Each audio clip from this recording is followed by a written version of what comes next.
Good news, good news. Always good news.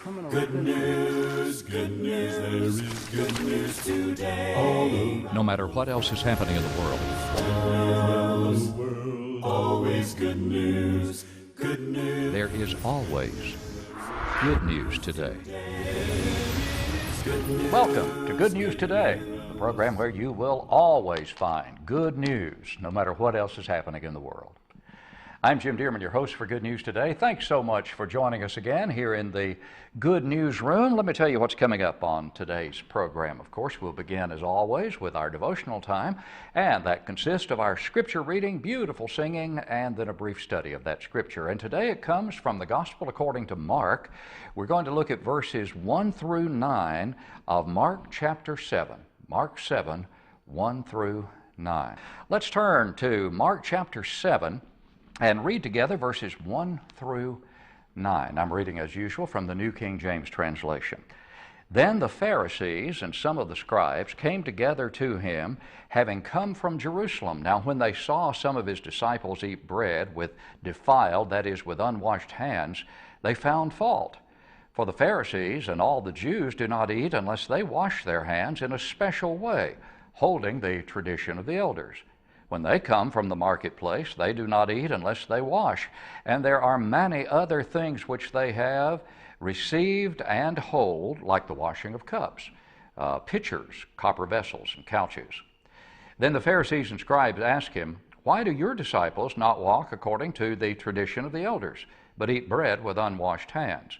He answered and said to them, "Well did Isaiah prophesy of you hypocrites, as it is written, 'This people honors me with their lips, but their heart is far from me. And in vain they worship me, teaching as doctrines the commandments of men. For laying aside the commandment of God, you hold the tradition of men, the washing of pitchers and cups, and many other such things you do.' He said to them, 'All too well you reject the commandment of God, that you may keep your tradition.'"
We're back for the study portion of our devotional time. We're looking today at Mark chapter 7, verses 1 through 9. And of course, this is one of the many exchanges that Jesus had with the Pharisees, and in this case, the scribes were involved, the Jews of his time, many of whom, of course, were trying to trap him, were seeking to kill him, actually.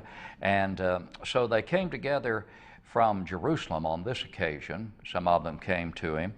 And when they saw, notice that the disciples of Christ were eating bread as they viewed it with defiled, that is, with unwashed hands, they found fault. Now, first of all, we need to say here that this was not a question of the Pharisees and scribes being concerned that the Pharisees were not maintaining good hygiene. This had nothing to do with cleanliness. It had everything to do with ceremony, not cleanliness. Ceremony based upon traditions, not the law of Moses, but traditions that had been added to the law by the ancient Jews, the elders who had passed those traditions down. And so Jesus had no time for these traditions. He was concerned about keeping the law of God, as were, of course, his disciples. But what the Pharisees were concerned about is that they were not keeping the tradition. And the explanation is given further in verse 3. For the Pharisees and all the Jews do not eat unless they wash their hands, you see, here's the key, in a special way. Not just washing them to be clean, but in a special way, he adds, Mark does, holding the tradition of the elders. Now, the tradition of the elders, as we said a moment ago, was just that, tradition. But these Jews were binding that tradition, in fact, elevating it in many cases above the very law of Moses, the law that had actually come from God. Well, Mark further explains, when they come, this is verse 4, when they come from the marketplace, they do not eat unless they wash, but washing in this special way. And there are many other things which they have received and hold, like the washing of cups, pitchers, copper vessels, and couches. Now, it's interesting that the word washing here is from the word baptism, baptismos, where we get the word for baptism, of course, which means what? Immersion. And so, yes, the washing of these cups and copper vessels and even couches, it was done by immersion. They were immersing them. It was a completely ceremonial and totally unnecessary practice that had been handed down by tradition. But the problem was they were binding that tradition, as we say, at least equal to, and in many cases above, the very law of Moses.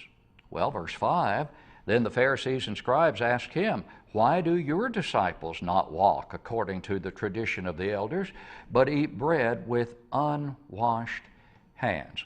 And again, not a matter of hygiene, not a matter of eating with dirty hands, but unwashed hands, meaning not washed in this special, careful way, ceremonially, as a religious act. That's the key. Not as a matter of cleanliness or hygiene, but they were observing these special washings as something that was a part of the religion they were binding upon their fellow Jews. Now, notice, Jesus answers them. He answered and said to them, well did Isaiah, that's Isaiah 29:13 that he's looking at here, he's quoting from, well did Isaiah prophesy of you hypocrites, as it is written, this people honors me with their lips, but their heart is far from me. And in vain they worship me, teaching as doctrines the commandments of men. He goes on, for laying aside the commandment of God, you hold the tradition of men. And then he specifies the washing of pitchers and cups and many other such things you do. Then verse 9, he said to them, all too well. You're doing a good job, in other words, of rejecting the commandment of God, that you may keep your tradition. It is a clear condemnation of the supplanting of the law of Moses with the traditions that had nothing to do with the law of Moses. Now, what can we learn from this? Oh, there's so much that we can and should learn from this. What is it? Well, first of all, it is possible to worship in vain. Listen again to verse 7. And in vain they worship me. That's a clear statement, isn't it? They are worshiping in vain, teaching. How so? Teaching as doctrines the commandments of men. Now, these traditions that they were binding as commandments, but they were the commandments of men. Is anyone doing that today in the religious world? Oh, the question is, how many are doing this in the religious world today?